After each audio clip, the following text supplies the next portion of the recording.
Welcome to Seeker of Light.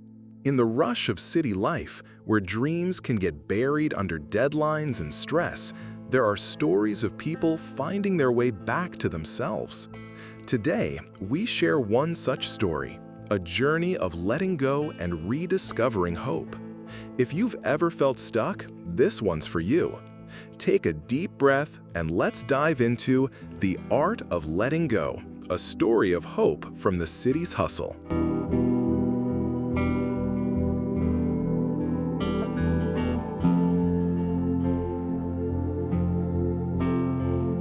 Elias felt like he was sleepwalking through life. Every day was the same. The blaring alarm, the packed subway, the cold glow of his office computer screen. He was what his coworkers called an office zombie, showing up, getting work done, but feeling empty inside. The city, once a place of big dreams, now felt like a trap. The skyscrapers loomed, the deadlines piled up, and the pressure to keep up with everyone else weighed him down. He wasn't living, just surviving.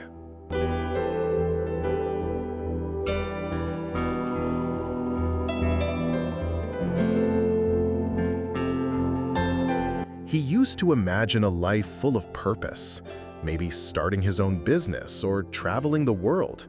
But now, his world was his cubicle, his thoughts stuck on repeat. Meet deadlines, pay bills, don't mess up. Hope? That felt like a word for someone else. He was stuck, carrying a heavy feeling he couldn't shake, like he was failing at a game he didn't even want to play.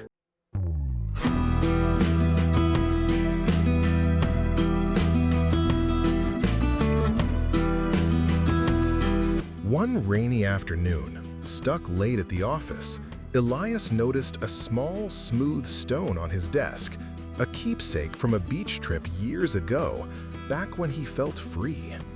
He picked it up, its cool weight grounding him for a moment.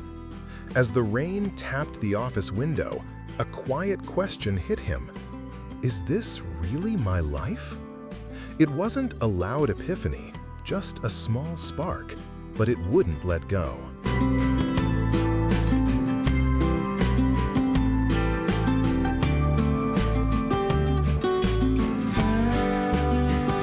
That spark grew louder. Elias started noticing things he'd ignored. The tired faces on the subway, the way everyone rushed but seemed to go nowhere. He saw it in himself too, how he'd stopped dreaming. So he did something small but brave. He bought a notebook and started writing. Not to solve anything, just to get the heaviness out. He wrote about feeling lost, about dreams he'd buried, about wanting more than just a paycheck. Each word felt like loosening a knot inside him.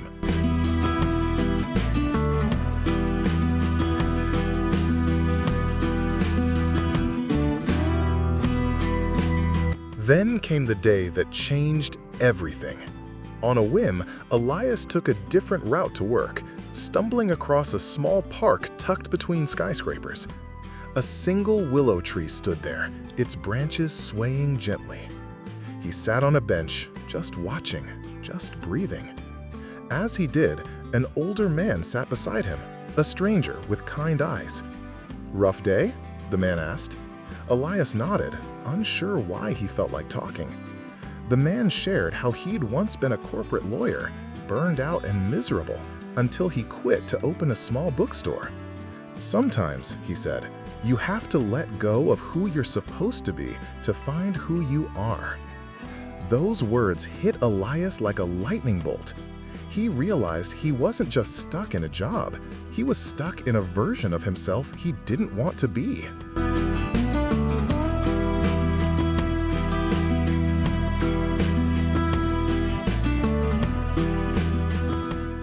That conversation lit a fire.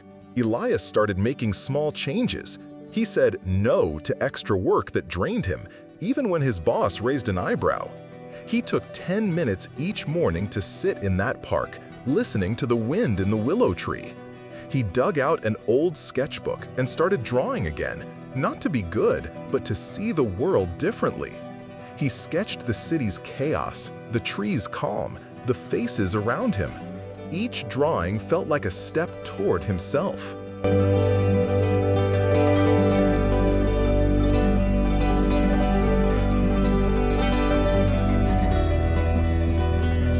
Some days were harder. The stress, the noise, the old doubts crept back. But Elias had tools now: his notebook, his park, his sketches. Letting go wasn't about quitting his job or leaving the city. It was about letting go of the need to be perfect, to please everyone, to chase someone else's idea of success. He started noticing small joys: a flower pushing through a sidewalk crack, a barista's warm smile, the way sunlight hit his window.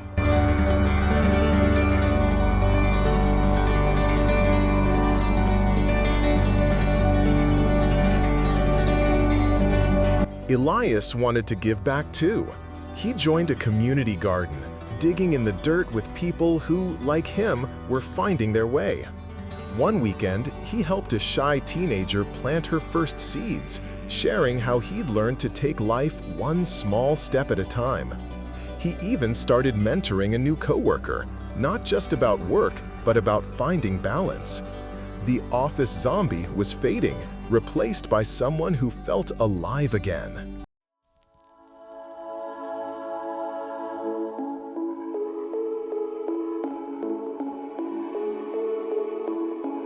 Elias learned that letting go wasn't about giving up. It was about making room for what mattered.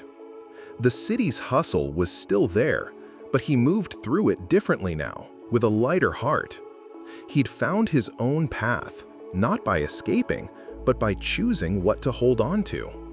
Standing in that park, watching the sunrise paint the skyline gold, Elias felt something he hadn't in years: hope.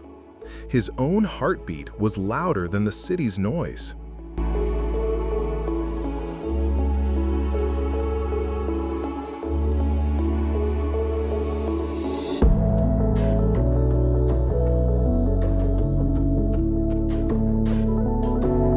Letting go is a journey we all take in our own way. Like Elias, you might feel stuck, but there's a spark inside you waiting to grow.